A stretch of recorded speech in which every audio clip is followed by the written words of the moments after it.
Hey, don't mind my messy hair or how I look.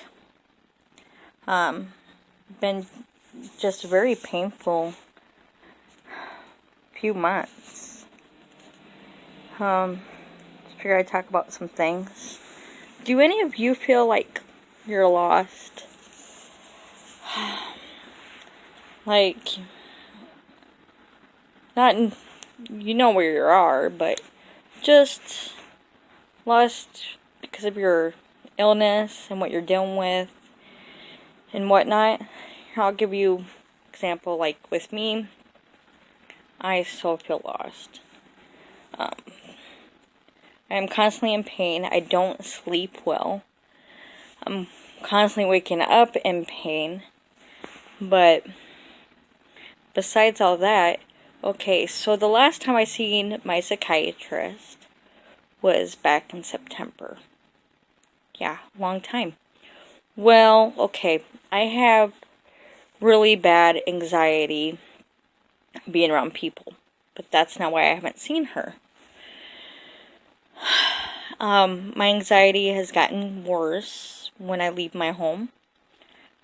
Especially, okay, since September. It was like the last day, close to the last day of September. I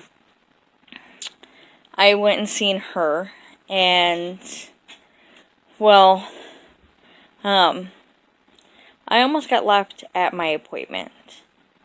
Apparently, 2 drivers said that, well, the first one came to my place, and I told the company I go through, look, I'm not even home.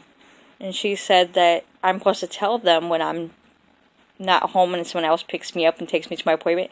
And I told her, no one else picked me up and took me to my appointment. You guys picked me up from my home and took me to my appointment. And she said, are you sure? I said, yeah.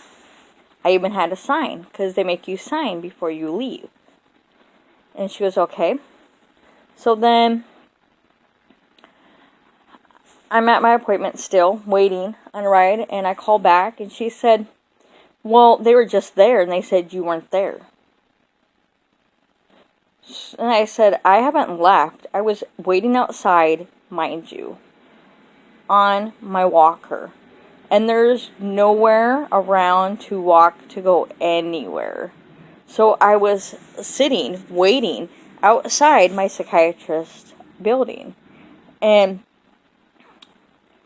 she goes, well, the cab driver said that they came there and I wasn't there. And I said, well, then they were mistaken, because, for one, they called you before to figure out exactly where you're at. Because they only give the cab driver the address, not the suite number you're at, not if it's in front or back or whatever. So they usually call you. No one called me.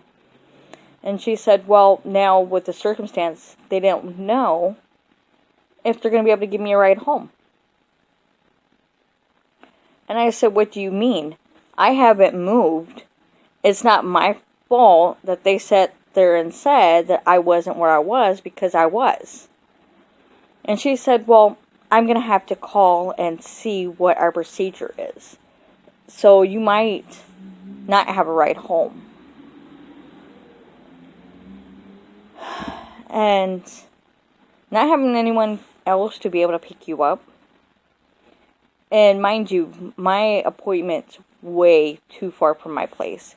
I can't even walk a block without having trouble breathing. And with my heart being so bad, I'm not supposed to walk more than 3 blocks. And so I was scared. What am I going to do? You know, how am I going to get home? I can't walk. I didn't have any money, because I only make enough where I pay my rent, my utilities, my phone, and that's it. And so I was scared. Well, then the owner of the other company called and said, give me a few minutes. I'm running behind, and there's a train and whatnot, so I'm going to be a little late. Well, I was already waiting for, I think at that time it was like maybe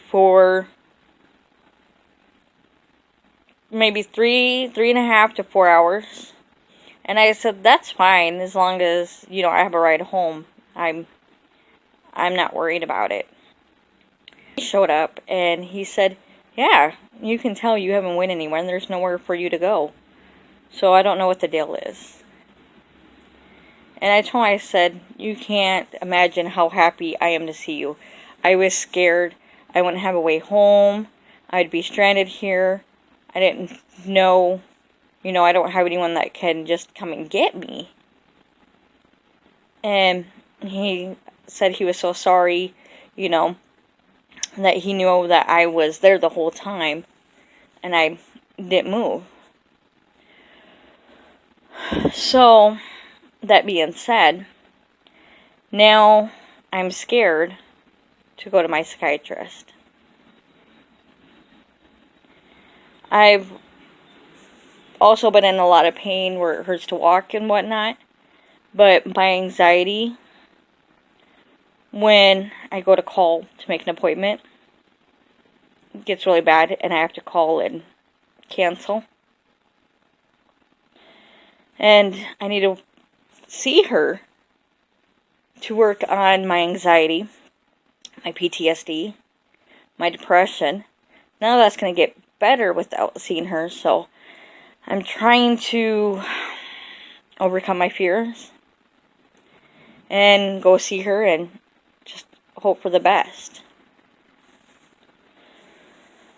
But it's very scary because I can't drive. I had to sell both my vehicles because I lose my vision from time to time, and I was afraid if I had my vehicles here that I would be tempted to drive them, whether to get groceries or appointments or to the hospital when I need to, and lose my vision and kill someone else or myself. If I injured someone else, I would never be right ever again. So I sold my vehicles for not just my safety, but everyone else's safety too. So now I have to depend on other people giving me rides. And at least when I depend on my best friend, I don't have to worry about being stranded. And it sucks when you have to depend on other people, but sometimes you gotta do what you gotta do. And sometimes it's scary, especially when the other person can. It's especially scary when the other person, may not show up to pick you up. Alright, well, hopefully your day is pain-free.